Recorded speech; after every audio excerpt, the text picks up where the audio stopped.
Hey everyone, it's me, Adrian, and thanks for listening to this episode of the Unknown Games podcast. Just wanted to let you know that we have a bonus segment at the very end of this show that's talking about minority representation and, of course, also Black people in Japan and in anime and manga. So we hope that you'll enjoy that last part. Remember, it's going to happen after the credits roll, so be sure to stick around. Enjoy the show.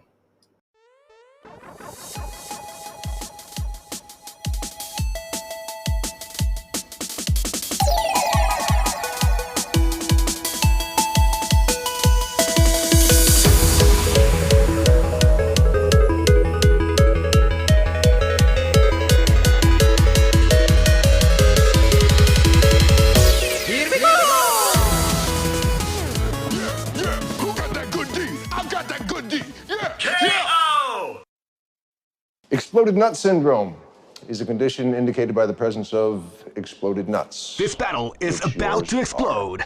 Fight! Let's go! I'm horny!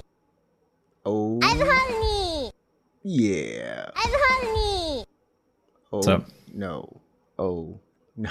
I gotta do this again. do it one more time. No, it's fine. Keep going. I need- Hey, what's I up, need one more. everyone? No. You're listening to the Unknowns Game podcast, hosted by me. What the heck? You didn't even say your name. Oh, everyone knows my name already. It's fine. What's your name? I should do a random name. You can't just do a random name. Uh, Are you looking up a random name generator right now? yeah. Oh my goodness. Anyways, So I do a quick name, a character name, a pen name, a band name, or a blog name. Okay, we'll do a blog name. everyone, thanks for Oh my god, this is like a quiz thing or something. 2 adjectives to describe your blog: sexy and funny. This is actually part of the show, I think. This is 3 verbs that relate to the subject of the blog. We'll do games, and then we'll do hunting, and then we'll also, oh no, hunting's not a verb, sorry. Hunt is a verb. Also, game is not a verb. Well, I guess game, 2 game, okay. And then let's do welcome to the Unknown Games podcast. Swim. I'm your host, Adrian, and this is my co-host, Alex, who will be We live- going by we live another in name so shortly. I think I'm not sure. This Hey, is what's up? Welcome to the Unknown's Game podcast. I'm your boy, the Daily Jeff, and you're checking out our co-host, Adrian. So Adrian. There's a lot of bad names here. Man, this is so weird. How did we start a show like this? We don't even know that. Okay, everyone, what's up? It's episode number 49 of the Unknown Games podcast. Somehow we are now starting. And I'm your boy, the Game Duck. Hi, Game Duck. This is good.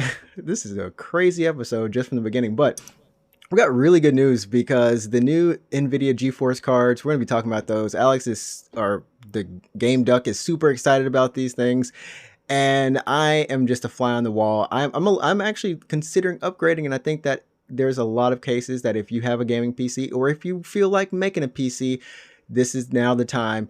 And then you can skip a next gen console. It's up to you. You have choices. So that's number one. And then we've also got a couple of games that we're going to be talking about. Number one, I'm finally playing Undertale. Somehow I have never played it, and I've avoided every meme on the internet about it.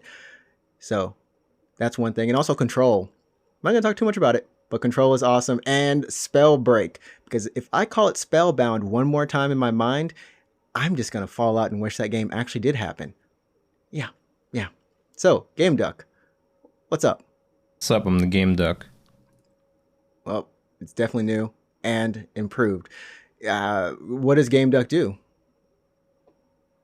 Oh, I'm a waterfowl. I'm a waterfowl. I need you to have a biography ready. I need you to be in role and in character. If you're going to be the Game Duck, I need you to quack.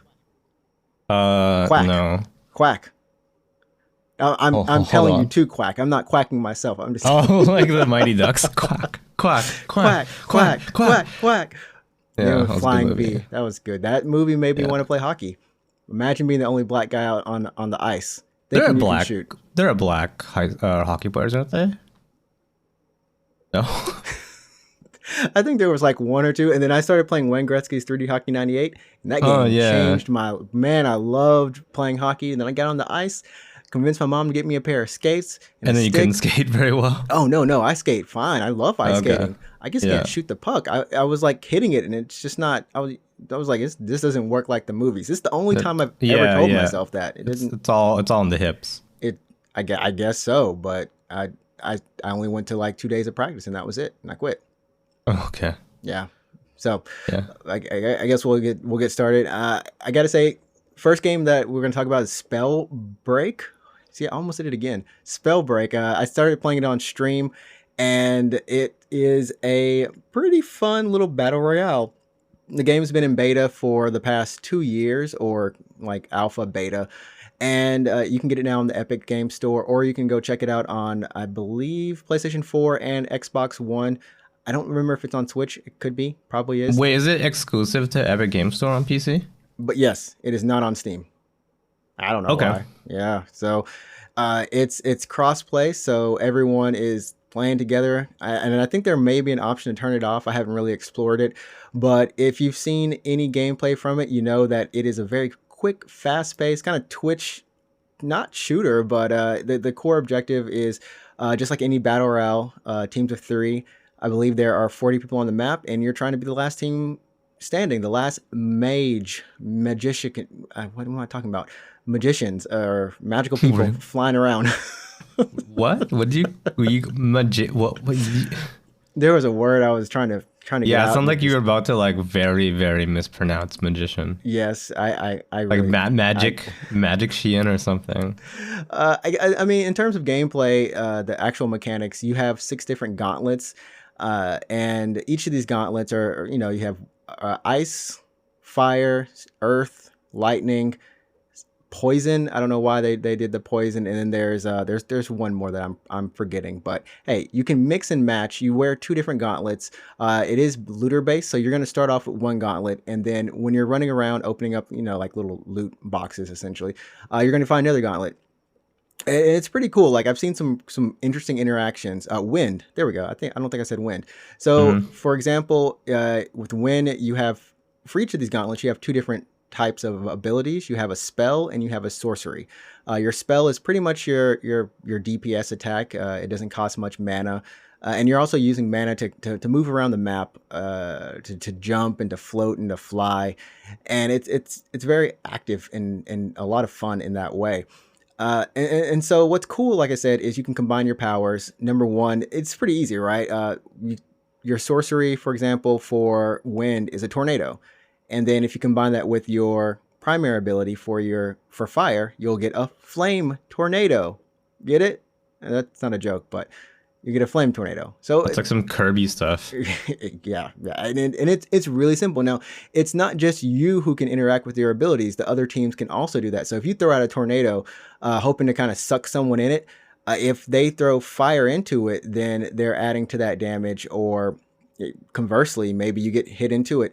There's just that kind of combinations that are just all over. I remember I was fighting someone and I threw out a tornado. And they chucked a boulder at me. It's the sorcery for Earth. They chucked this big boulder at me, and then like when I threw that tornado out, it like curved the boulder. Like I was not expecting that it would have that much interaction. But there's just a lot of fun little things like that. And I gotta say, if you're looking to find a new battle royale just to kind of have fun in, and I've found that it's not really stressful. There is a learning curve in terms of when you're aiming your abilities. You need to be very predictive of where the enemy is going to be when you're using it, and not where they are. And I guess the best way of describing it, I think you saw on when I was streaming it, you said it was kind of like Tribes. I don't know if anyone remembers Tribes. With the aerial flight, kind of reminded me of Tribes a little bit. Yeah. Tribes Aerial Assault. I think that's what the game was called. But yeah, it very much is like Tribes. And if you want a visual representation, think about Avatar: The Last Airbender. That is like spot on. And if you really want to know, like, and no one, I don't think anyone was really thinking about this, but if you want to know how the powers work, Magica is the best game to really describe that. Combining powers, magical powers, and getting things. Okay. So yeah, I would describe it as Magica meets tribes. That is probably the best description. And then get your avatar Harry Potter on. Yeah, that's pretty weird. That's pretty interesting. I mean, Yeah. I wouldn't put those two together like that. And we can take the Harry Potter out, but definitely the rest are there. Sure. The rest are there. So that's one game I've been playing and streaming that. So if you want to come watch me stream, you can always just find me on twitch.tv/NinjaTrix, NinjaTrix. Man, welcome to the village, everybody. That's what I call it. I'm still calling it the village. The That's Ninja Village? The Ninja Village, yeah. I'm just calling it the Ninja Village. There's nothing even special. It's just be a part of the Ninja Village, people. We'll grow. You can be Hokage or something. Wanna the Trix Nation. Not that again. See, your boy Jadon. See, he's gotten into everyone's head that we should go Trix Nation. It's pretty funny though. That we should go, because like every time I say it, it's like, hey, welcome to the Ninja Village. Yo, Trix Nation. Yeah, no, that's pretty funny. So I streamed Spellbreak before, and then after that on Saturday night, I streamed Undertale for the first time. I played Undertale for the first time. Now, I've gone into this game. I'm trying to go into a couple of different games that are very widely, critically acclaimed. People love Undertale. They will die for Undertale. I think they'll sell body parts for it. I don't know. The fandom is real. Yeah. Are you in the fandom? No. I mean, it's got some pretty cool merch. My girlfriend's a pretty big fan of Undertale, so she owns it on PC and the Switch, like the limited edition. And then she also owns the limited edition on PlayStation 4, I believe. And we got the limited edition from Fangamer, if you know who they are. They're I think they're mostly online. They have a couple pop-up shops. They had a couple pop-up shops in Shibuya last year or something. But they do really cool limited editions of just stuff in general. And for the Undertale one, it was a box with an art book, a soundtrack, and then what are they called? Like a music box? Oh, You know yeah, what I mean? yeah. Like a Yeah, wind-up kind of music box? The music box. Oh, that's nice. The music is Yeah. good. The music is amazing. I will fall on a sword and say, yes, I give it Yeah. to you on that music, yo. I get it. So I get it. she's got that, and then she also has a poster of one of the characters. It's like an in-game kind of poster. It's pretty cool, actually. Yeah, oh yeah, continue. Oh no, but I mean, it's got a pretty diehard fan base. I've played the game. I mean, it's all right. It's good. I mean, it's a game. well, no. I mean, it's good. It's good. I understand why people like it. And yeah, you're right. The music is pretty good. You know Groove Coaster, right? Yeah. You know the Undertale Groove Coaster pack? Oh, really? That sounds like it would be pretty cool. And chill, too. Yeah, no, it is cool. So if you have Groove Coaster on Steam, it goes on sale every now and then. If you're a fan of music games, maybe give it a little bit of a look. But there's an Undertale pack for Groove Coaster, which I don't think is in the arcade version in Japan. I mean, I haven't been to an arcade in quite some time here in Japan. Mm-hmm. But no, there is what is it? There's an arcade version of Groove Coaster, obviously. Yeah. So the Undertale, I'm on Steam right now. The Undertale Okay. pack is 32 Canadian dollars. It's not. I mean, it's not bad. I'm sure it's actually a lot of different. A lot of the songs within the game. Yeah. Like I said, I honestly went into it thinking, okay, if this many people love the game or think it's good, no matter how it looks or whatever, you know what, I'm going into it, it's got to be good. It has to be at least good. This is like me comparing. In my mind, it's like Your Lie in April. If anyone has ever watched that anime, I've heard so many people I cried at the end. The last episode made me cry, and so I'm watching this anime the entire time, and I'm feeling like I need to cry at the end. Like if I don't cry, I'm not like everyone you're a bad else. human. Like I'm Yeah, a it's bad funny. human. So so when I'm playing Undertale, it started out like that. Like if I don't like this game as much as the fandom does, something's wrong with me. Maybe I'm missing something. And good enough to say it's not changing my life or anything like that. But it's cute. It's adorable. It has a lot of fun little mechanics in it. And I think I love how, at least the way that I'm playing it right now, and I know that there's multiple ways you can play it or multiple paths. is that I really love how the combat mechanics. You really you can get to know the enemy, right? And then Yeah, by talking to it and stuff. yeah, you talk to them, and then it's a puzzle. I love how it's like a puzzle based thing inside of a little combat simulation, right? And you get kind of a little narrative there, and it felt like a mini quest for me in a way. Like I need to for the boss battles, right? For those, you kind of have to figure out the pattern, and then like it's not even the pattern. You just need to figure out the story, that character's story within the fight. You know what I mean? Yeah. So I thought that's really really genius. And then like the characters, like I said, are adorable. I want me a greater dog. I want that greater dog somehow, or a lesser Have dog. you? So you haven't? You don't really know anything about the game. Like you've avoided spoilers this far, right? All I know is Toby Fox. I've heard his name more than anything else about the game. Do you? So you don't really know much about the game, do you? You just know that it's a video game and people like it. Is this about like did his mom die or something? Is this like a dedication to somebody? No. Okay, I'm just checking because no, I don't know. I don't know. But I mean, I will say that it's a very unique game, and there's a lot to it beneath the surface. And you should probably do at least more than one playthrough to really understand what makes the game work for people. The beauty of it. It would be like playing Nier Automata and like only doing one ending. See, I'm not doing that 2 times. But that's another game on the list. That's another game. So you're not playing. You said you're not gonna play Undertale twice. No. I'm not gonna play Nier Automata twice. That's oh no. Well, it's the thing. If you if you don't get at least 4 of those endings in Nier, I would say that you haven't completed Nier Automata. See, okay, so Nier Automata is another game that, and the original plan was that I was going to play Nier Automata and Undertale at the same time. That was the plan. So I could play either the most two overrated games together, or the most like games that are going to change my life right now. I understand. I'm sorry, everybody. This is amazing. Okay, the thing about Nier though is like I've heard both sides on Nier. I've only heard one side for Undertale. I've heard a couple different sides for Nier. If you beat Nier once, the game just straight up tells you like, hey, you should probably play this game some more, because like.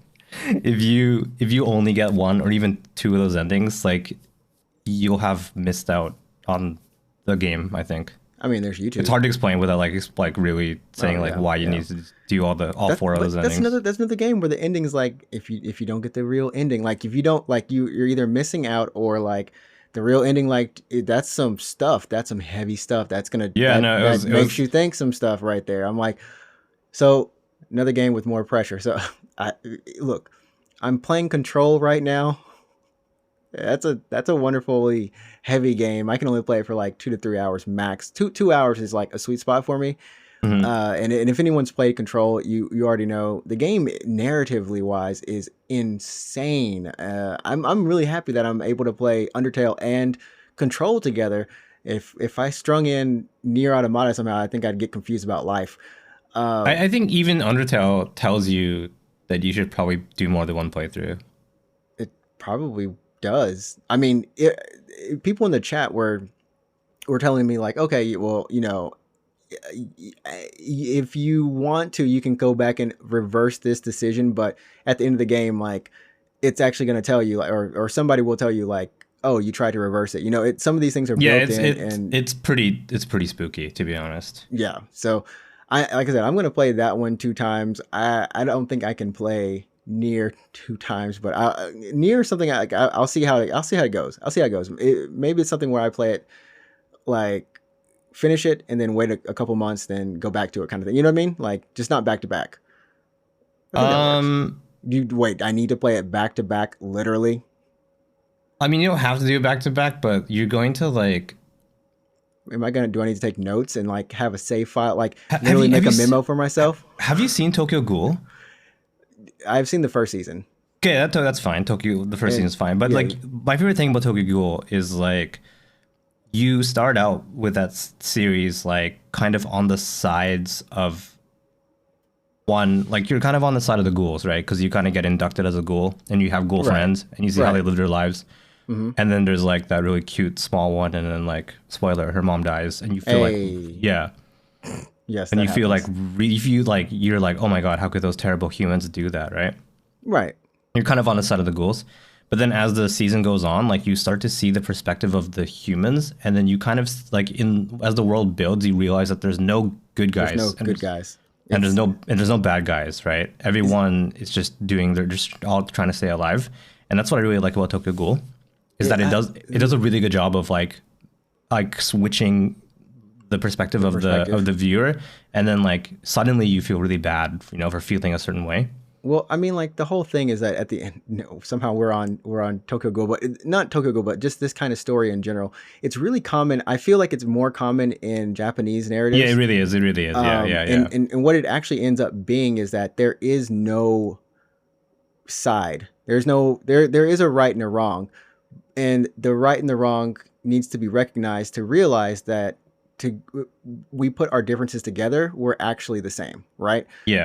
You're taking essentially like an anti-hero, but you're giving them a human. You're humanizing them. Like it's not something like, okay, Batman's an anti-hero or something like that, because that's certainly a thing. Yeah. Yeah. I just feel like in Western media, like for a lot of the times, like the bad guy is just the bad guy. Like they're just evil because they're evil. You know what I mean? Like they have no real motivation or anything. Well, it's as simple as take anything that you hate, right?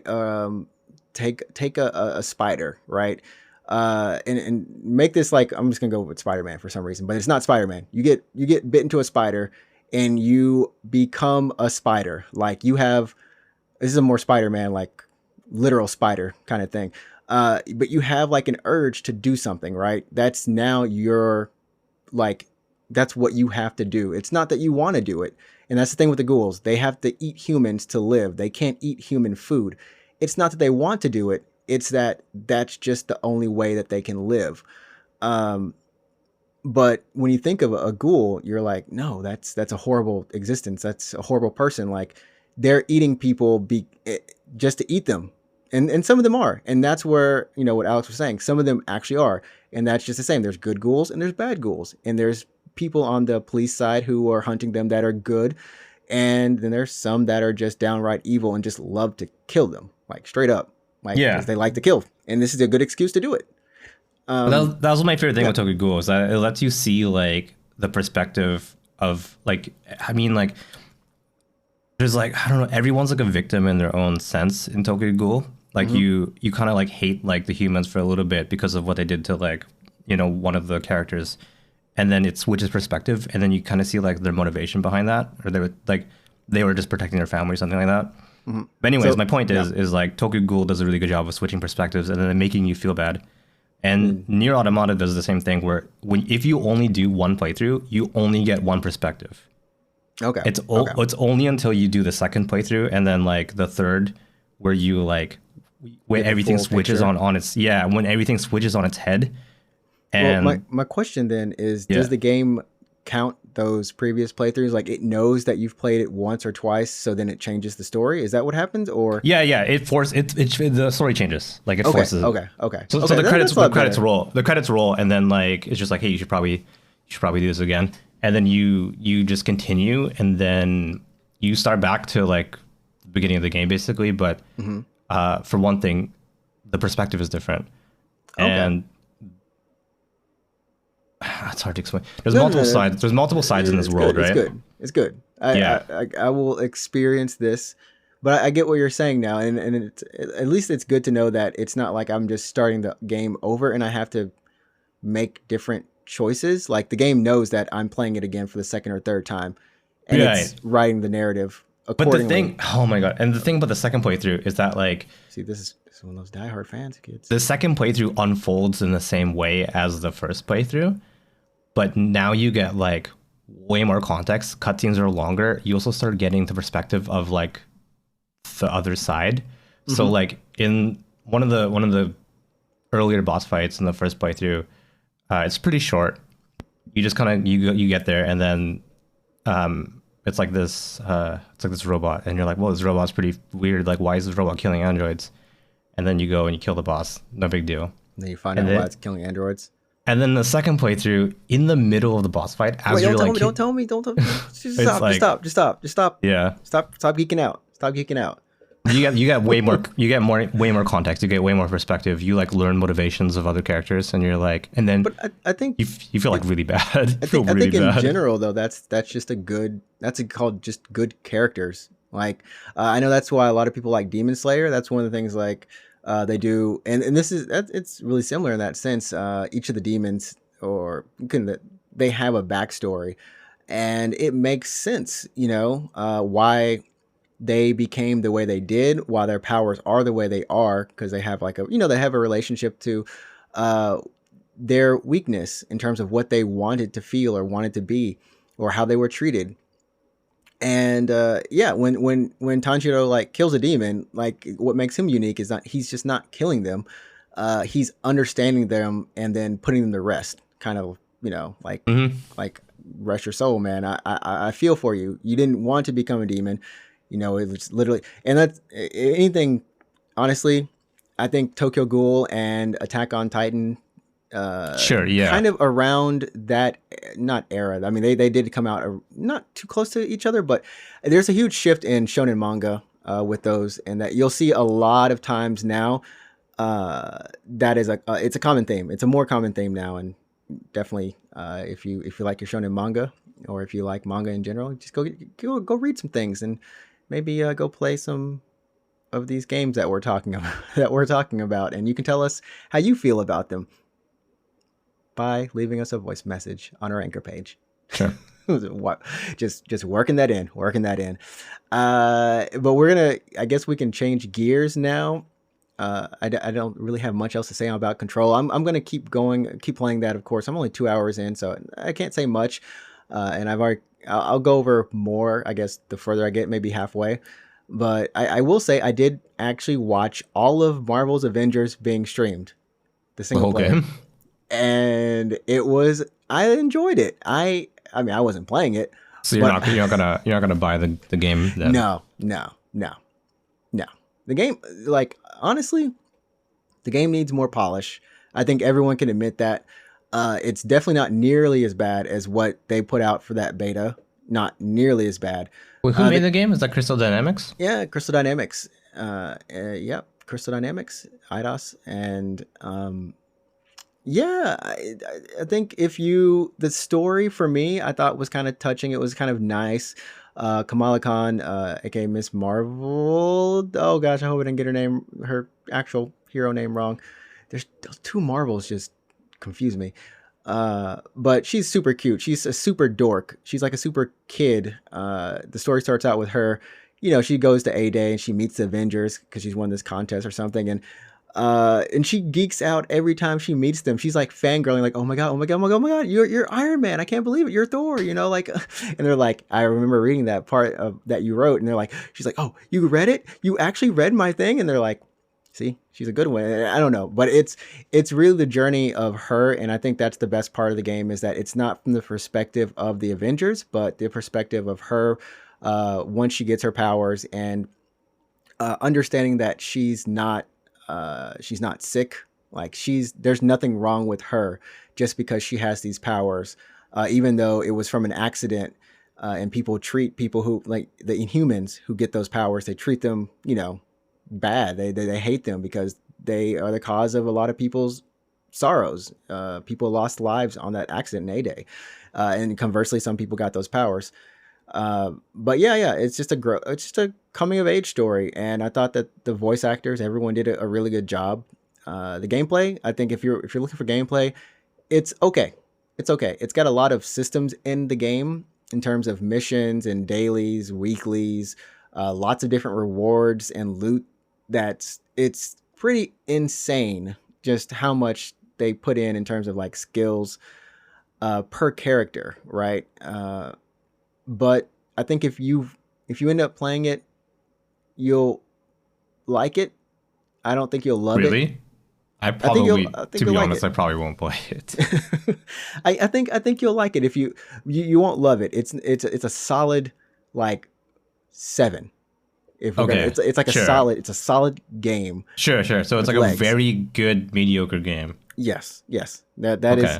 I would play it just for the story, but like I said, I watched it, so I'm not gonna play it. But if you do get on it and it gets its hooks into you, and you actually do like how it plays, the game, I think over time they're gonna have a chance to polish it.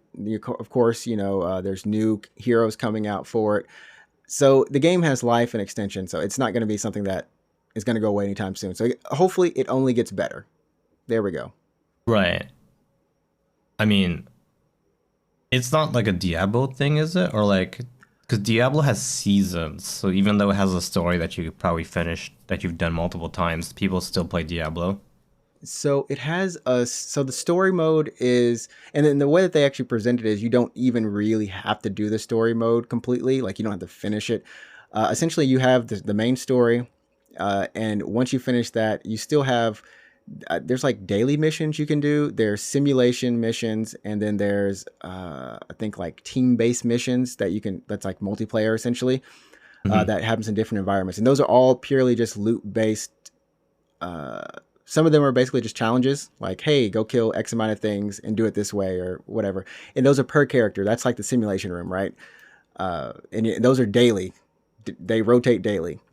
And then the one where it's kind of like multiplayer, where you're playing with your friends and stuff, that's where you're getting more loot, more experience.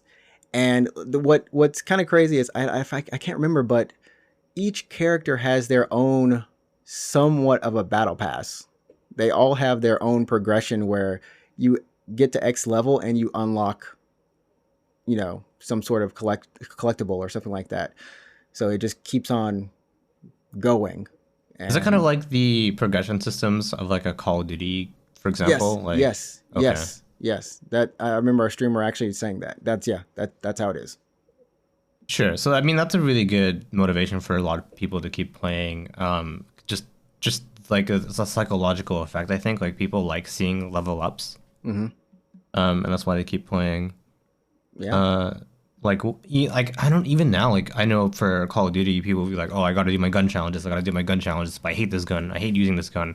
And I'm just like, if you hate using that gun, like don't do the challenge. Like, do the challenge. It's like, but it's people do it. Yeah, people. Yeah. It really, they're like, I gotta do this challenge for this stupid gun that I can stop using it. And I'm like, how about you just use the gun you want to use? The gun. Yeah. But you feel like, what if I pick it up? I want it to be all nice. I want it to be 100%ed. Yeah, I mean I guess I understand why people do it. I mean, me personally, like when I play a shooter, I kind of just like to play the shooter for the shooting of it. Yeah. Like a lot of people have purchased cosmetics, or rather packs, for Overwatch or Apex Legends or something, just to get a skin or something like that. I'm guilty of it. I mean, aside from the battle pass, I've like never dropped money on any of those games. I've never purchased a loot box before because like I just don't care what my character looks like. I don't care what my gun looks like. You got it. So Overwatch is the only game that actually got me to do that. I've never done it in any other game. And Overwatch doesn't have a battle pass unless they've added one randomly. And the thing is you got to give Blizzard credit for this. They made all of their events really fun. They made all of the skins really creative. All of the some of them emotes, are good, yeah. Some of them are good. And what's good about it though is you don't have to buy them. As long as you play and you play a lot, you can in theory unlock a good amount of them. Especially if you want to unlock the one for your character, you have a good chance of getting it. You might need to play like 10 hours. You might just need to play 10 hours, sadly. But and the only time I would actually buy it is like, okay, I'm at the very last moment. The event's about to end, and I can't get it. I'll Hail Mary. Here's $10. Thanks for the time. Oh, and then you like attempt to get a skin. And I attempt to get it. But the way they did it, I thought it was, for me, that's the only game that I've ever done that. And it's because you see your characters, right? You see everyone's characters around you, and you want people to see you. And it's just, that's the only game I've ever felt the need to do it in. Not in Apex so much. And it's only $5 for a loot box in Overwatch. Is it also $5 in Apex? Probably. There's like $1 I don't and know. $5. But my point is like I don't care about cosmetics. So if that's on, I mean, if you do, then that's fine. I mean, that's how they make a lot of their money, by making skins that people want. But You heard it here first, everybody. Game Duck does not like buying them game skins. well, I don't like it. It's not for me. I just don't care. Quack. I think I bought and bought is rather in quotation marks. I've unlocked a couple skins in Apex by using what is it, the crafting materials? Yep. Yeah, because like I had so many from just the free loot boxes you get from leveling up. And then they give them. I think that was a smart decision that they did to at least allow you to have enough by the end of a battle pass. If you Yeah, to get like completed it, one skin, to get like one yeah, skin. yeah, to get one skin, and that's fine. You know, Yeah. I don't hate them for that, and you know they still have to make their money. I'm actually curious how much they make and how much all the other games make off of their loot box purchases. That has to be where a lot of their money comes from, right? Because they don't go on the battle pass. It's so much. It's like $18 a skin, and I'm trying to think who's doing this. And my friend, he was just like, "Yo, it's probably just like some 10-year-olds, like 10 or 12-year-olds, just buying skins." Yeah, it's got to be like a Wales or something. Because like, I mean, other than the battle pass, which is $15 or something. It's just $10. Yeah, 10. Yeah, I've only like that's the only thing I purchased in Apex, and because I've been clearing the battle pass each season, I've only paid for one battle pass. Yeah, I've only ever paid for one battle pass. So keeps on unlocking, the gift that keeps on giving. yeah. But I like to keep, we got to move it on. We got to keep going because the next topic, and we're going to take a break before we get here, but the Nvidia GeForce RTX 30 series, everybody. This is where you want to listen to us because we're going to give you the most information as possible. I'm going to hype us up like we like freaking tech reviewers over here. Stay tuned. Sounds good. After the break. Quack.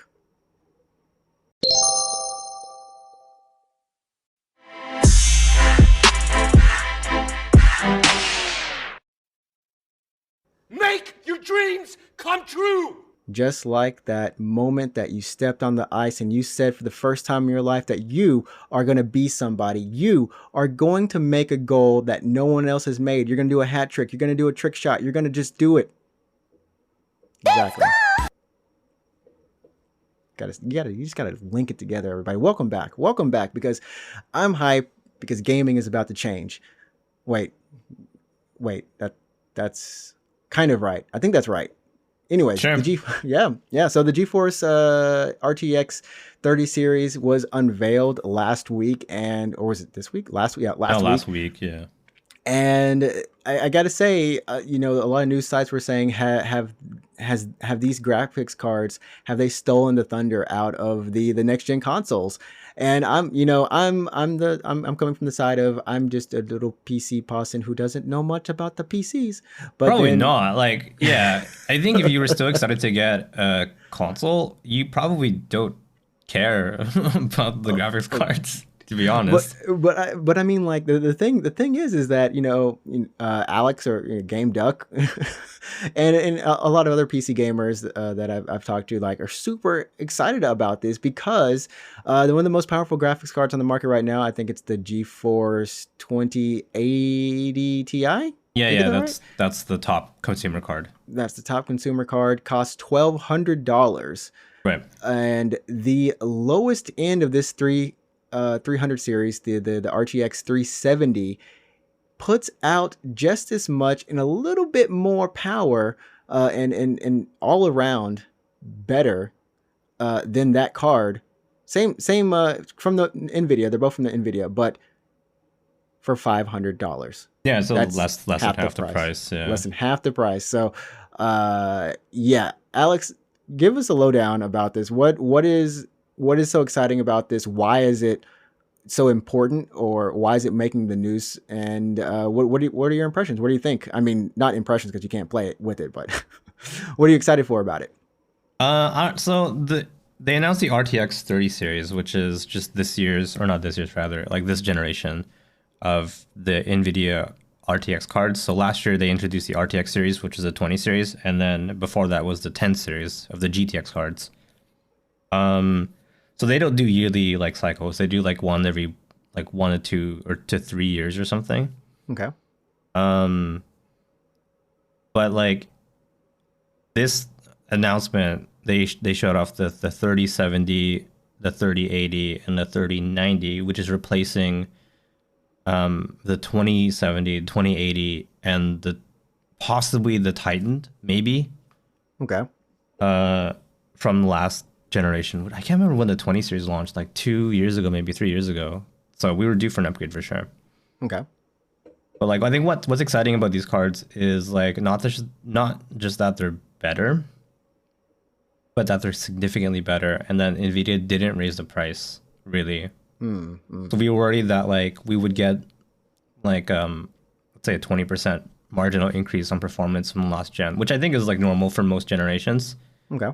So people were worried that we would get like the typical performance bump, but also Nvidia would raise the price because in the last gen, and I think, yeah, last gen in particular, they actually did bump up the price by like $100 to $200 compared to the gen previous to that, the 10 series. Okay. Okay. So when they came out and they announced that they have the 3070, the 3080, and the 3090 launching at $500 and then $700 and then $1,400 respectively. The 3070 3080, I think people were really happy to see that they weren't overpriced or they didn't increase the price. The 3090 is a little bit of an odd card, but putting that aside, That's for the hardcore. yeah, it was great to Crazy see. hardcore. It was great to see that the 3070 is replacing the 2070 at basically the same price. But what's shocking people is that the performance is so much better. So they had like they said, obviously we have to wait for real benchmarks when they come out in like 2 weeks or something. But like the 3080 is 1.9 times better, or like performs 1.9 times better than the 2080, which is almost a double, like 100% increase. Yeah. That's Which insane. is more than anyone ever expected.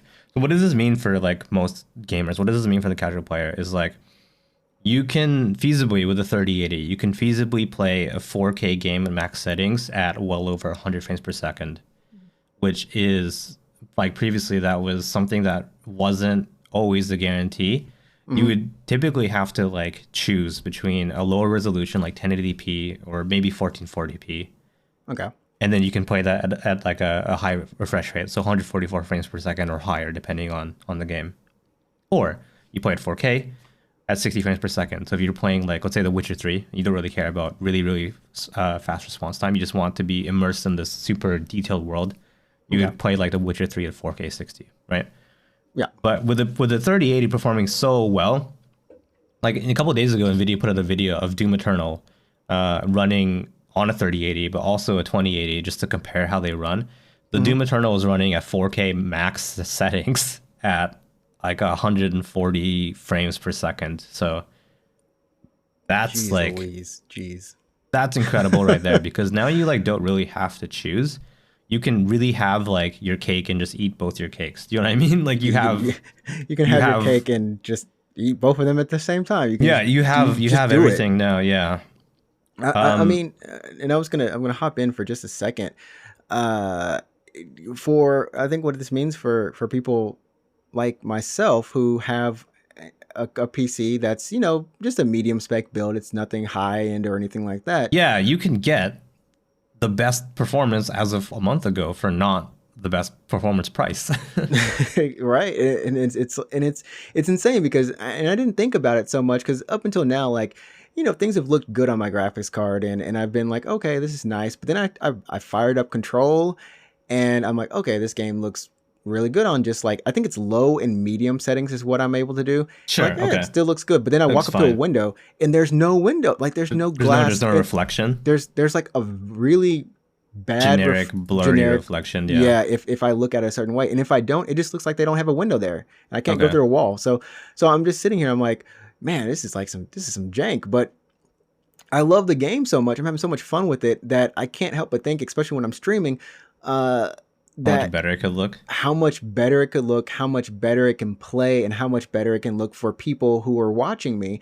And I remember you said that for if anyone who's streaming, like these cards are kind of good for that as well.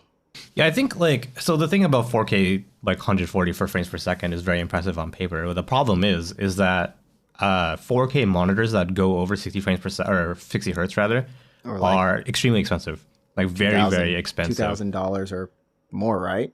Right. So the chances are you don't have a high refresh rate 4K monitor, right? Yeah. So why would you ever consider getting a 3080 when you can't even see the benefit, right? There's no point in playing a game over 60 frames per second if your monitor can't refresh faster than 60 times a second, right? That's true. That's true.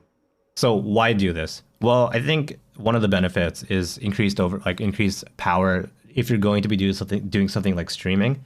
Okay. So, you know, if you have like a card that's really pushing its own limit and you want to play a game like Doom on stream and you don't want to result in a choppy stream, like you don't want to be dropping frames in OBS or anything like that, Yep. you would probably have to play at a lower resolution or reduce your settings. So you could argue that your experience as a gamer would suffer because you have to play on lower settings or something just to keep your stream stable, right? Right. Which I've had to do.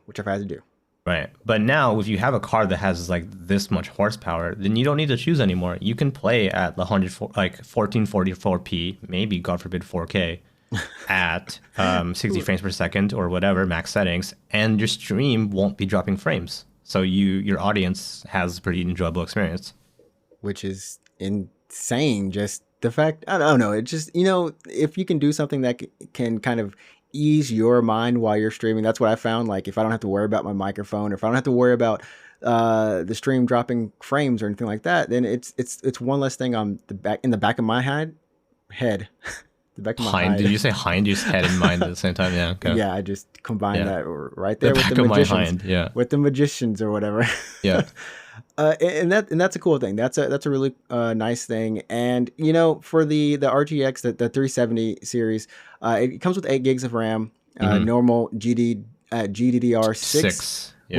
which is common, which is what we have now. But if you get that 380, you're going to get 10 gigs at GDDR6X. This Right. is some next gen crazy stuff, which I'm guessing what I was watching a video on, and it was saying that this card, and I'm not sure if it's for all of them, like the 370 series as well, but they're structured in a way that they're very similar to how the the PS5 is having the SSD and the memory and all of that stuff kind of Right. streamlined in the flow. Yeah. It's a more efficient, what's the word, pipeline. So instead of having your CPU have to like decompress or like read off memory or data from your SSD, your GPU can do that directly. Okay. So the new cards will be able to do that, which is a feature that Sony's been pimping for the PS5, right? Right. I mean, that's been one of the main features, and I mean they've I think we've even heard from the time that Sony announced that you know, PCs aren't that far behind. Like this isn't going to be something that's exclusive to Sony. That, you know, it's this kind of specific way of engineering the graphics card, or you know, in a way to where loading times are just minimal. Was something that was down the line, right? And we thought, okay, maybe like next year. Okay, cool. Maybe. And I actually think, this honestly could be game changing for, I guess, the industry, the gaming industry, not just PC gaming, but like, if this is a thing that is just very common, we can have GPUs just decode or like read off data from an SSD directly and reducing CPU overhead. We do have the faster load times. Like that'll significantly improve the quality of life for all gamers. Yeah. And of course, you know, when it comes to choosing, and I think maybe some people will say like, well, I already have a PlayStation 4. I'm thinking about getting a PlayStation 5 or an Xbox Series X. And here's a very interesting kind of comparison is that when we were just talking about it, the way that this graphics card is structured and the PS5 are structured, they're very much meant to maximize their bandwidth for memory and the SSD. But whenever the Xbox Series X comes into the conversation, that's never mentioned, and they've never mentioned it completely. Like, okay, we're going to be doing super loading too. Like, it's just I don't know. We don't know. I don't know if the Series X could do. I mean, I wouldn't be surprised if they could. But if they could, they would have said so. I don't know. It's a weird little thing, but I think now here's the thing with $500, and assuming you already have a PC, maybe a mid-range spec PC or something like that, or if, hey, you know what, now is a chance to get into PC gaming for maybe 12. What would you say, like maybe $1,200 for a nice little build with Oh the yeah, lowest everything lower that you end? need, yeah, like RAM, CPU, and you also need like a monitor and that kind of stuff. But yeah. If you want to do it, I think now is the perfect time because and this is coming out before the next gen consoles, and it makes a good argument.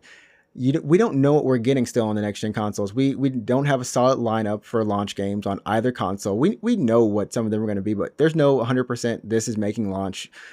We don't even know how many are going to be available at launch. Sony Yeah. is doing a kind of lottery system In America, right? in America. Yeah, it's like, hey, you might get a chance to reserve your PS5. Cool, but for me, I think that's where it becomes really important. It's like now, if you haven't gone into PC gaming, I think now is the perfect time because the price range it's a little bit closer. And I think also this says something to Sony and Microsoft that I still believe they're going to be $500, $449, $499, that price range. If they go anywhere above, they go 600. Yo, you might as well put 600 more and just get yourself one of these. I honestly, okay, I mean, that's a different topic. That's my thought process. I think the console pricing is a different topic for another day. But I mean, like, yeah, I agree with you that like it's a really good time to get into PC gaming, especially that. Sorry, I have hot sauce in my eye. It's very painful. Hot sauce in your eye? Yeah, I just touched my eye with hot sauce on my finger. Quack? Did you game duck? Oh, it's very painful. Anyways, what was I saying? Banking Sorry. off of console game prices, not the time. Sorry. So the 3070 being 500 USD and matching the performance of a $1,000+ card is pretty incredible. That's a very insane value add. Now I understand that $500 is still a lot of money for a lot of people. And the biggest argument, and I understand this is a big argument, that you could be like, why would I spend $500 on just a graphics card when I can spend $500 on a console and that's all I buy? I just buy a console and a video game and I plug it into my TV. But if you buy a $500 video card, then like you still have to buy like a case, presumably, CPU, RAM, hard drive, copy of Windows. You know what I mean? Yeah. Pretty much everything else. It's like when you're buying a VR headset, right? You gotta buy everything else. And I understand like that's a pretty big. That's a tall order for some people, but here's the thing. Here's why I justify spending that much money on a computer is because I do more on my computer than play video games. I'm not on my computer all the time playing video games. I work on my computer. I make videos on my computer. I stream on my computer. I edit podcasts on this thing. You know what I mean? Yeah. I definitely know. So I'm like, I'm on this all the time. And for me, if it just makes my life in general like more enjoyable, then that's how I justify the cost. Because yeah, it makes games run really well. It also makes streams run really well. It makes rendering video much faster if I'm making a video for any reason, like to put on YouTube or something. So that's why these cards are so good, because you can do all these things much more efficiently. Yeah, and then I think that's a good argument. That's the same. I've spent a lot more time at my computer ever since I've gotten a computer and doing the like same things you've been doing. And like you said though, it's now is a good time to kind of branch out and do things creatively. And look, you don't have to get the 370, right? You don't have to get this if. You can wait for a 360 to come out. Because a 3060, I guarantee you a 3060 is coming a half a year later, because there is a 2060 and there was a 1060. So just wait like a little bit and you're going to get a cheaper card. Yeah. That's still really good. That's still really good. So, just think about it. Put some money back. If you think you might want to invest in everything, just put some money back every month. I found that helps when it comes to making purchases, and rather than buying it all at once. If in the US, maybe we get a second stimulus check, and then you can kind of use that for that if you want to, if you're single or that's just your priorities, however you got to do it, Here's a question for you though. Yeah. Here's a question for you though. If you don't stream, if you don't make YouTube videos, if you don't even do anything on a computer other than maybe like check Facebook or whatever, would you still recommend someone to build a computer, or would you just say like just get a PS5? Like, so that's better for you. For gaming? For gaming, yeah. For gaming, yeah, just get a PS5. or Xbox Series X. The only way I would say the opposite is if you think anywhere in the next year you might want to kind of branch into content creation a little bit, then I suggest, like I said, putting that money back, but starting with some basic software. If you have a Mac, go ahead and use iMovie. If you have Windows, go download a free trial of something and just kind of like start baby steps, right? Start doing something so you're not just getting something Right. So just super only expensive. if you're maybe considering content creation. Only if you're considering. The thing about consoles is I know so many people, a lot of people who have a console, whether that's a PS4 or an Xbox or a Switch, and don't have a gaming PC. But everyone that I know that has a gaming PC also has a console. So in my mind, consoles and PC gaming like coexist very well, very easily. Right?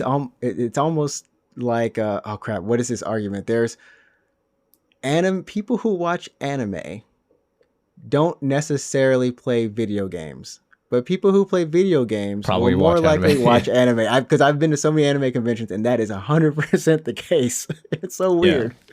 Yeah. Because like, yeah, I'm gonna buy a video card. I'm probably gonna get a 3080. I'm probably gonna put that money down. It's a lot of money, but I will get a 3080. But I'm by no means am I like, oh, F the PS5. I don't care about that anymore. I'm still gonna buy a PS5. Like I'm gonna buy a PS5. Exclusives. There's still those exclusives that won't be out for X amount of years later, or not at all.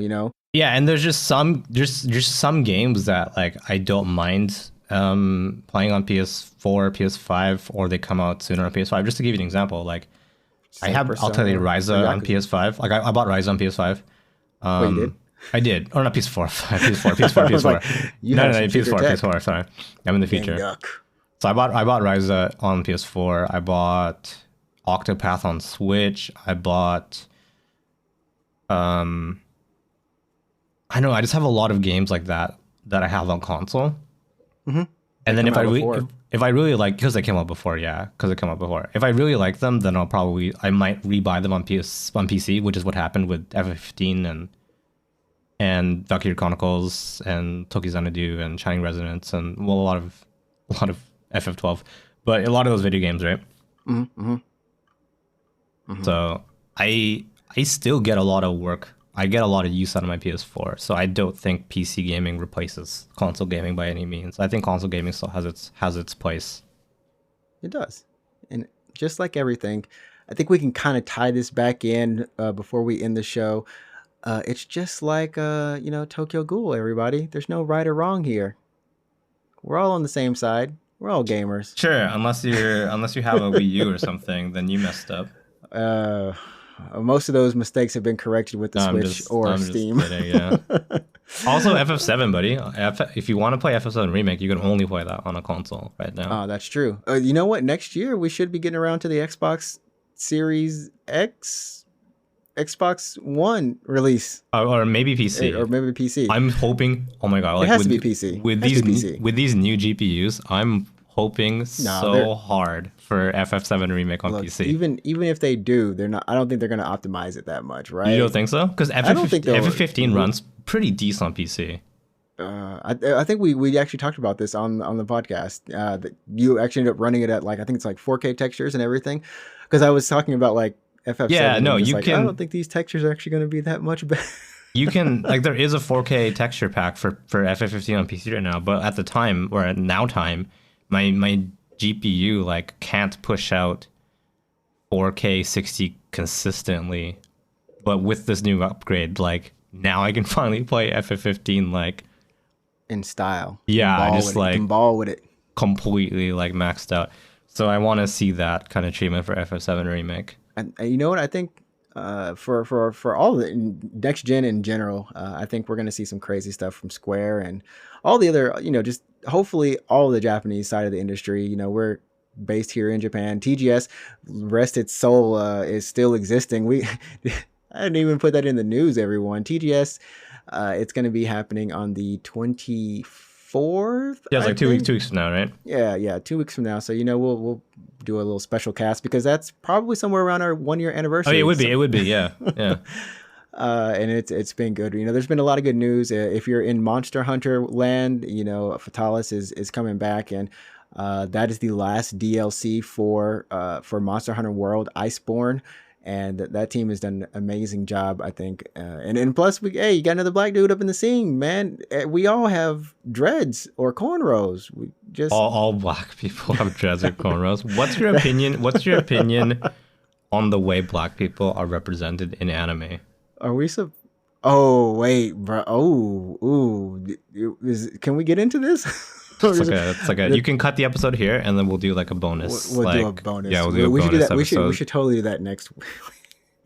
No, because we'll forget. Answer? We'll forget. Just record Okay. this now. Hey guys, Okay. thanks for watching or listening. We'll see you guys next week, and subscribe to us on YouTube, Twitter. Also follow us, tell your friends or whatever. Leave a voice comment on what is it? Anchor.fm/UGPcast _cast. This is why I don't let you do the ending. But maybe I should let you do the ending more. You can practice on it. Yeah, tell your homies and that kind of stuff. Peace out, boys. I'm honey. Okay, so everyone, that was the fake ending. I'm gonna give you the real ending now. Remember, you can always follow us on Twitter and Instagram at UGP_cast. You can also leave us a voicemail on anchor.fm/UGPcast. And of course, just let us know whatever, just thanks for joining us as always, every day, every week, wherever you are, whatever you do. Remember, put something good out into the world. You set the tone. Have a great day. And after this, what we're going to actually do is we're going to cut the show. I'm going to play the credits. You're going to hear that nice little dun, dun, dun, dun. You're going to hear that. You're going to hear that, and then you're going to hear that too. And after that, there's going to be a bonus section. Stay tuned if you want to know how I think about black people in anime. This is going to be a short conversation. You know why? Because there's not many of them. There's not too many. No. All right, we'll check you next week for episode number 50 of the Unknown Games podcast. Peace. Peace. Let's go.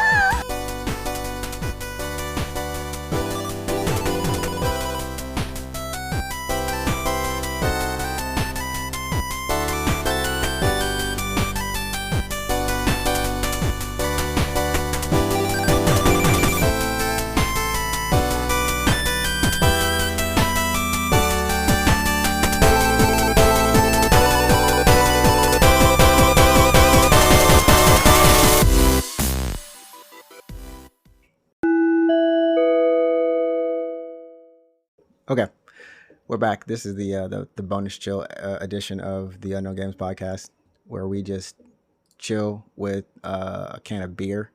I need more VTuber voice clips.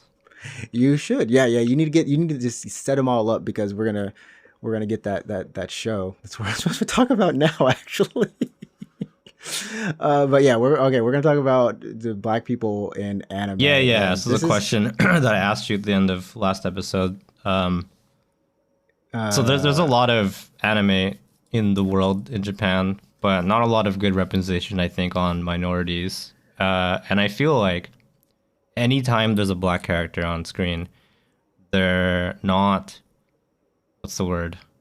Well, we're represented as kind of a little bit of either we're very big and muscular. Sure. The big lips thing is still a thing. Right. We either have an afro or like dreads, cornrow, kind of one of those. Yeah. One of those. Sure, deals. one of those hairstyles. Yeah. Sometimes we're in hip hop attire. Sometimes we're not. Sometimes we just liked listening to hip hop. Sure. And yeah. we're kind of the cool presence in the room, but at the same time, we're the joke in the room. Yeah. So, what's your Both. opinion on black people? How are they represented in anime? Because you've seen your fair share of anime, so.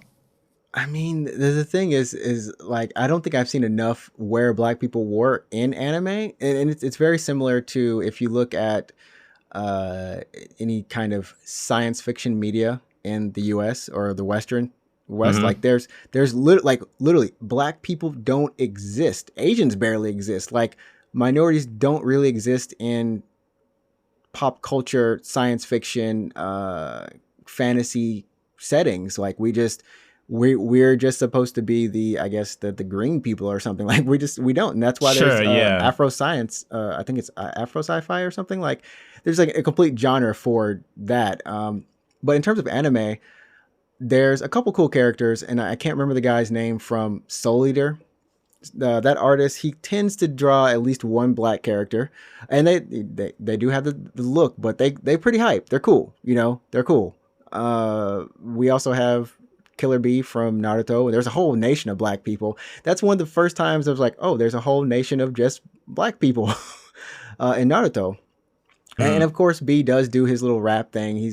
But I don't think that Kishimoto did anything that made me feel like, oh, like they're all stereotypical. That's bad. Which was somehow like he didn't manage to do that, because the thing was in that setting, it was a whole nation of black people and other people as well, but they were in a position of power, right? They were in a position of respect, and that made me feel like, okay, you honestly, you kind of understand it. Whereas opposed to Kubo Tite putting Yoroichi is a black naked cat, whatever happened there for her Bankai, which totally felt like he just disrespected one of the coolest characters since the beginning of the series. Also Chad is Hispanic, and Kubo Tite has Bleach does a great job of having a diverse kind of character world, I feel, and it's partly his world outlook. He does include other people in his manga, but he never really represents them the correct way. Like Chad, you have a cool power, it just never evolved, and you never got to use it properly, and you just got decked in one hit, and you feel like at the very end of the day, Chad literally becomes a boxer. He's literally boxing with it. Yeah, he doesn't. What the heck? It's like this big arm thing, right? Yeah. He's this big arm thing, and he's boxing and making money from it. And it's just, I don't know. Like, I feel like he could have there could have been better arcs. And like I said, Yoriichi I just felt like that was done bad. There are other black characters that I've kind of seen, but I think the one who really just does, I think in anime, Shinichiro Watanabe. So Cowboy Bebop, and what else he's done? Crap, I'm forgetting the series. Space Dandy, yeah. Yeah, Space Dandy, and then Carol and Tuesday. Carol and Tuesday is a great example. Carol and Tuesday is probably one of the best examples of just a diverse cast in anime, especially people of color in there.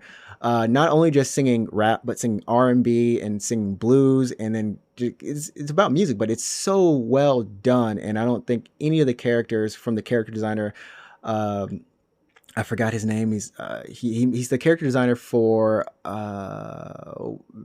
Video Girl. I think that's the. Did I get that right? Are you describing an anime or? It's a manga and an anime. Okay. I think it's Video Girl I can't remember. But anyways, yeah. So it's really nice designs. Anyways, I think the issue with anime and manga in Japan is that there's not enough representation for any minority or ethnicity, because and I don't know specifically why, and it could just be because, hey, there's just Japanese people usually around each other, and there's not a high, foreigners, we only make up like what, less than 10% of the population here.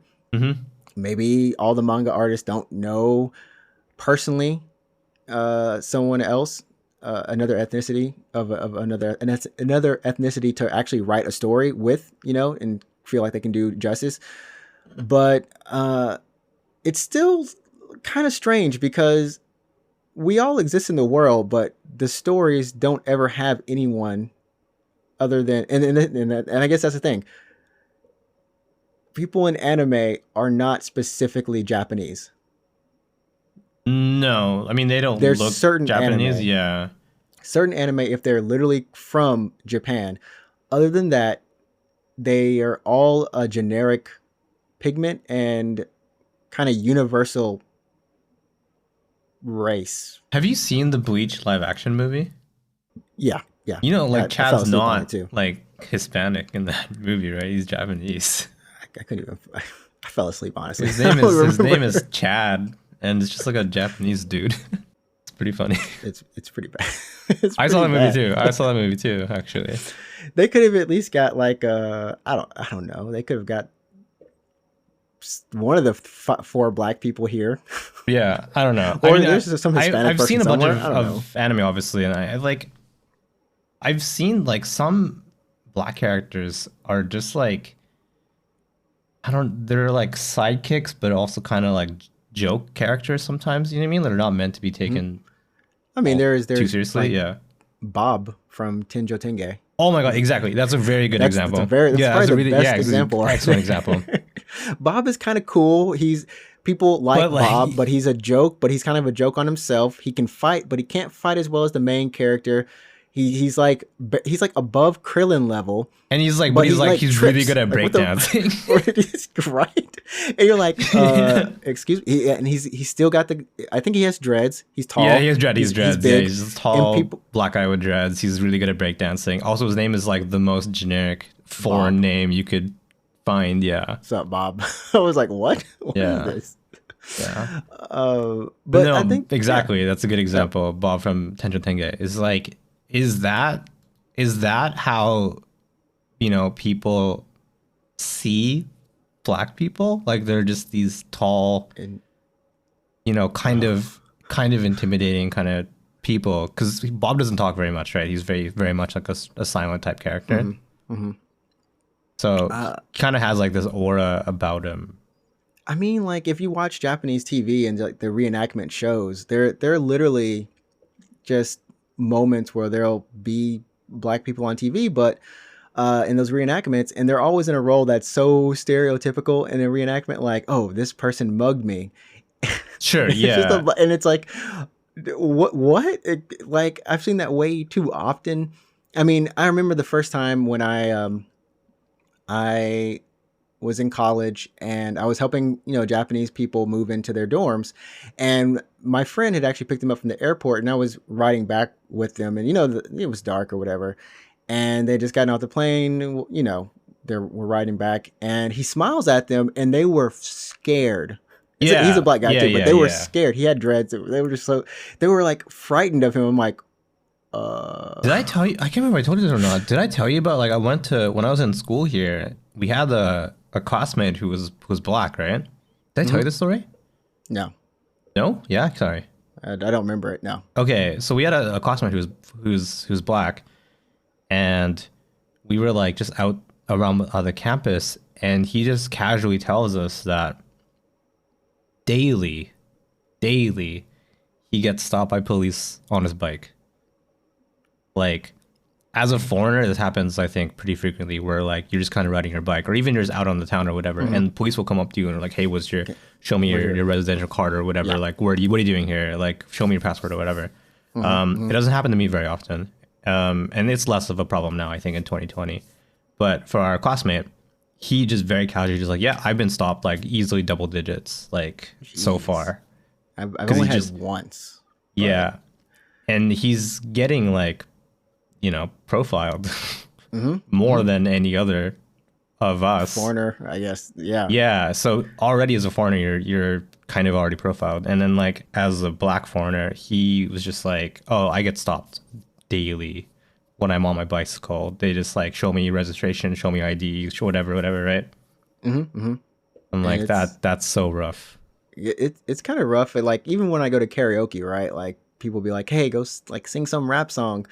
Or can't you do this kind of thing? Like I've had that so many times, at specifically karaoke, with Japanese people. They'll just be like, "Oh, can you sing this rap song?" I'm like, I can't sing rap. I don't rap that well. I can't read words that fast. You hear me on the show, I like tongue tie myself as I'm speaking normally. But yeah, there was I was working not abroad, but I was working at my previous job, and bless these guys' hearts. They're honestly, they were really nice, but I was like, I guess the first black person they'd ever met, and there was literally a moment. It's like, what if you like dress up like you're from the military and you come to this bar with me and you can be like my bodyguard? I'm like, No, don't know. I'm like, what? And he's like, yeah. All you have to do is put these shades on, dude. I can get you an outfit. They Yo, wanted just look you like wanted this. you to be like a stereotypical black guy. Yes, he Yeah. was like literally at one point we all went out for drinks, and like before that he's like, all right, we're stopping by the store, we're gonna buy you an outfit. I'm like, what? And literally there is like these what do you call those, like camo jeans, like Just like camouflage pants. yeah, if I Sure, yeah, if I was like in a rap video, but their version of a rap video, and I just had they were like, yo, what about this chain? I'm like, oh, y'all, no, I'm not wearing any gold. like Yes, it was bad. It was bad. I like was a gold chain, like a dollar sign kind of gold Yeah. chain. Yeah. yeah. I think it- Yeah, I think minorities, especially black people, are often not well represented or misrepresented. But I think that the same goes to a lot of people, like anyone who's gay or transgendered or anything like that. Oh, they don't I'm even sure you've exist. seen this like on variety shows in Japan, right? Yeah. So a lot of like transgender people are kind of played up, like they're very much a joke character, except the problem is that they're not a character, like they're like an actual human is the thing. So Yeah. I think they have their own problems as well. Like I'm not gay or transgendered, but I can see how like that wouldn't be a very comfortable thing for a lot of people, right? And, Like what's an example, like in anime or anything, like who off the top of your head, who's like a gay character who's just like so very much a joke?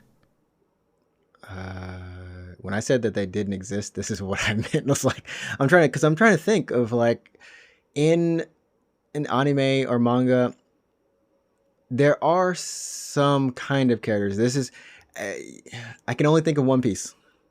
Is there okay? Because I know They're not my answer is so specifically. obscure. I have a very obscure answer. I was gonna say Ash from Streets of Rage 3, and I don't think anyone, very little people know who that is. But Ash is a gay character from Streets of Rage, or he's presumed to be gay, but he's like very flamboyant. He has that village people kind of like hat, you know what I mean? Like and like the denim vest. He's like shirtless, and he kind of like.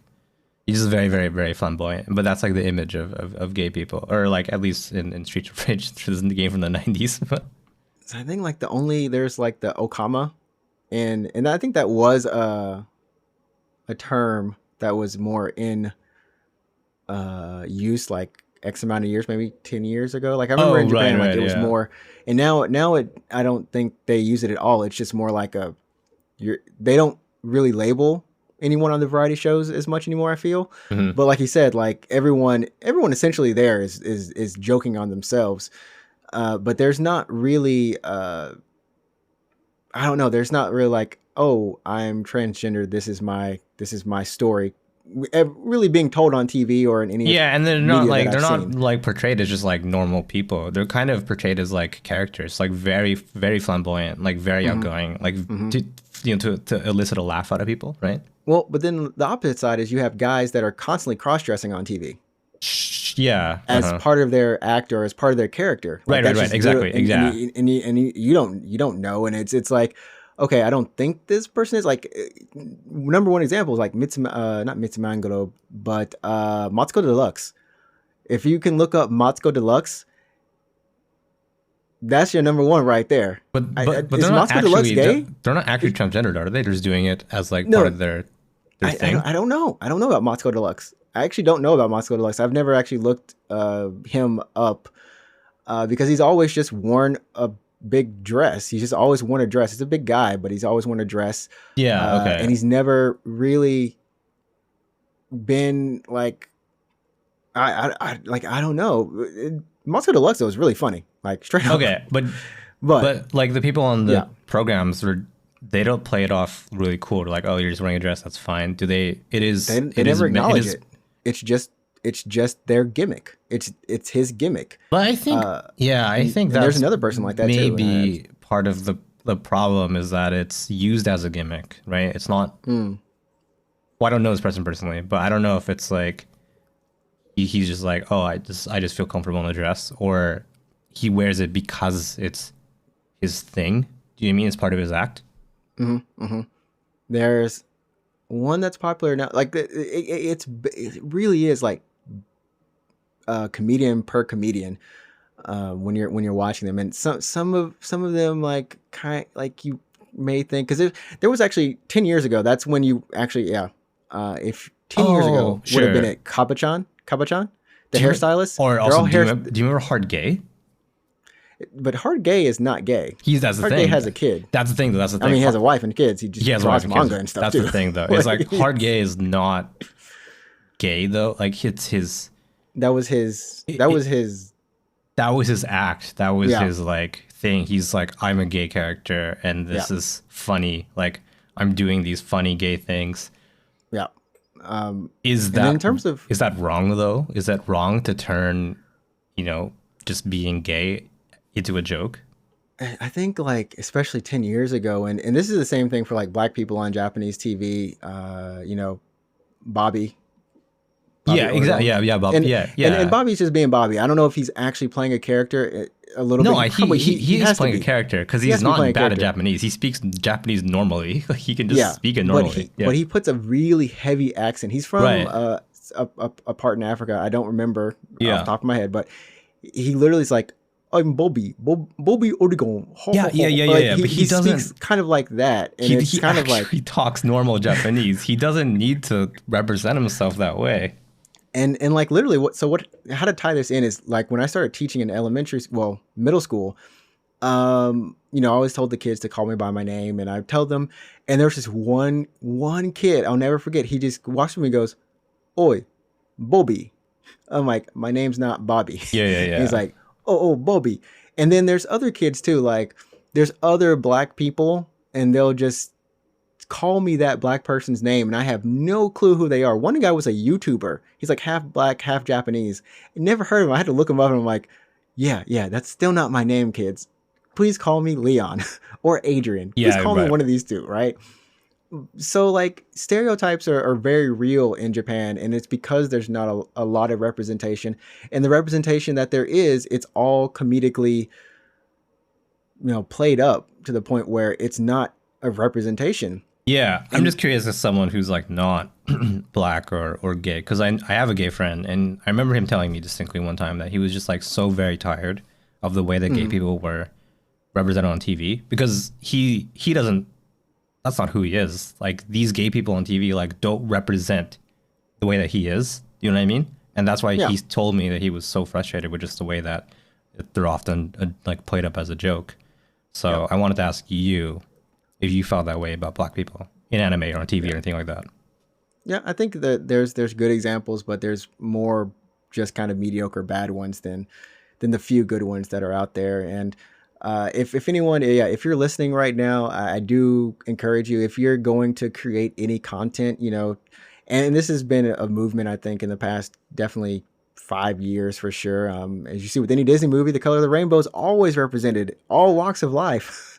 But I think whenever you're writing something, be sure to include, to the best of your ability, the world as you actually see it and experience it. There are other people, other nationalities, and other ethnicities around you, for the most part, I'm going to assume. So when you write something or whenever you create something, make sure to kind of allude to that or show it in the best way you can. I know a lot of people are like, oh, I want to make a comic, I want to make a manga or something, and you straight up start drawing Goku, and it's like, you don't know Goku, like you don't know why Toriyama made Goku. I don't know, but like if the way that you want to be seen, or the way your stories personally, and the best thing to do is put your experiences into those forms. There is a magazine that I almost did an internship for called Saturday Morning AM. They also have Saturday Morning PM, but it's actually a web anthology for manga that's very similar to Shonen Jump, and the whole premise is that all their artists are from around the world, and it shows with all their work. There's ethnicities, gay characters, and just the people who are writing are the people who live it, and they show it in the works they make. So if you want to check that out, that's just a free promo for them. But yeah, hopefully one day, Japan, you'll put us in all forms. Yeah, I mean, not just one, not just one. It's like My Hero Academia. We got one. Yes. I'm like kind of in a lucky position that I'm like I feel like I'm mostly not like there's no really big negative stereotype about me. You know what I mean? Mm-hmm. But I don't know. Even I get the opposite. yeah. Because No, I don't get negative stereotypes. I get the fact that I don't live up to the stereotype, which gets like, annoying. do you, Like- you want to be good at rap or what? It's like, oh, but you can't rap. Oh, do you play basketball? I'm like, no, I just told you I play baseball. Like, I don't play basketball. It's like I have to literally like turn down all these stereotypes, and then and this is a different topic, but have you ever got the point? I don't know if you've ever like had to hear this, but oh, you're not American. I mean, all the time. Yeah, But yeah. you're People like, assume you don't that I'm act- American. Like you don't act like you're someone from the West, and that's another stereotype in and of itself. It's so annoying. You know what makes me laugh, or also sad, depending on the day, is like when Japanese people just like assume something is kaigai. You know what I mean? We're gonna go into the Four Seasons, aren't we? Yeah, or The like Four they'll Seasons. just presume that things are different in kaigai. Like they don't understand that the world is quite It's diverse. very- And there's it's- a lot yeah. of countries out there, and not just the one.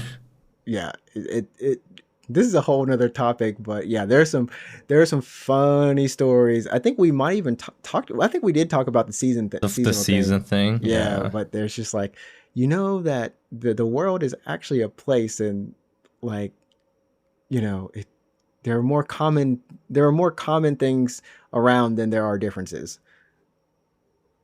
Yeah, the kaigai thing though make me kaigai laugh thing. every time. Well, in Kaigai, isn't this, or you're the representative of your entire nation? Oh my god, yeah, that's hilarious. Yeah, But in Canada, don't you guys eat cheese? What? yeah. Don't we all eat cheese? I think one time someone asked me about like something about like Toronto, and I'm like, I don't know, like I'm not from Toronto. Same thing. If you ever come to Japan, like seriously, if you're from America, you're either from California or New York. Yeah, exactly. Yeah, so I have a friend, There's no in between. It's one of the two. I have a friend he's actually from California, but like a lot of people ask him like, "Oh, do you go to New York sometimes?" And he's like, "No." No. No. I was out earlier last weekend, and like the people kept asking me, it's like, oh, like this is in Hawaii. This food is from Hawaii. It's like they were asking me if I had ever had a pineapple on a hamburger, and I was like, what? That exists? Like pineapple on hamburgers? Like was pineapple on pizza? It's like, aren't you American? I'm like, I have never seen a pineapple on a burger in my life, nor heard of this. That's I interesting. believe this is only in Hawaii, probably. That's interesting though, because I actually have seen a pineapple on a hamburger. What the? Was it Hawaiian based, or was it just? I think it was just a hamburger that was like have a pineapple on it. heck? I'm like, no, I'm good. I think. Everyone, please write and let us know if pineapples belong on No, I hamburgers. think Or you've it's seen a pineapple on decent. I think it's a hamburger. I decent don't know. like combo if you have the right ingredients. Anyways, Yeah, black people in anime need more. of them. sure, yeah. Yeah, I was thinking Bob this whole time, like in my head. That's all we got, Bob. From then Soul Eater Kid is. I don't think he really says a lot. He's just pretty cool. He's just like a cool looking guy and does cool things. When's the last He's time? not a major character. When's the last time you've seen Tenjo Tenge? Because for me, it's been like 15 plus years. I think. Probably the same amount. I saw it on G4, or was it Tech TV at the time? I saw it like Oh man. way back when I was in high school still. Yeah, Tenjo Tenge was. I was like, a these girls classic, have some breast. Oh, what, this little girl transforms into a big girl. Oh yeah. This is the only thing with that show. It's like, Okay. that's one guy. And for everyone who's just wondering, Vegeta, yes, you welcome to the fam. And Is Vegeta Piccolo, black? Piccolo is straight black. Yeah, I think claim I would him. imagine Piccolo is a black character. I don't know about And- Vegeta though. Vegeta straight up just never gets that respect. Works hard, has to work twice as hard as Kakarot. Never okay, gets so it. that's okay. And still, No, and you know what? for some Credit reason, for raising your kid. For some reason, I've always imagined Piccolo as like a black character. We don't have anyone else, so He kind of has that vibe, doesn't he, Piccolo? I'm trying to think now. Like, wait, why do we claim Piccolo again? Well, I'm he's thinking like cool Dragon Ball Z alone. Piccolo, by the way. Yeah. Dragon Ball Z Piccolo. Yeah, like the I don't mentor know, like, Piccolo, why? right? I think it's because he has like you just gotta respect him. I feel like he just got respect, and he never gets his credit. The mentor Piccolo, right? Yeah. The mentor Piccolo, yeah. He's pretty cool. Like when he's training Gohan, and then on Namek as well. Mm-hmm. It's too bad, like honestly, like Piccolo on Namek, he's a pretty good character. He fuses with Nail, and then Goku shows up. Goku shows up. Then Goku Krillin, shows up. Krillin dies. And Krillin dies. Krillin. Yeah. Anyways, everyone, that's our somewhat think or thought about. That was Black long. People. That was longer than almost as long as the actual podcast. Yeah, it was like 30 minutes almost. Well, hey, we got an extra bonus episode for you. I hope you all enjoy that. There's no spiel after this. It's just we're gonna play some random music. That's not the same as the normal music. Yeah, get a different ending theme. It's about time. Anyways, Sure. I'll check you guys later. Thanks for listening. All right. Peace out.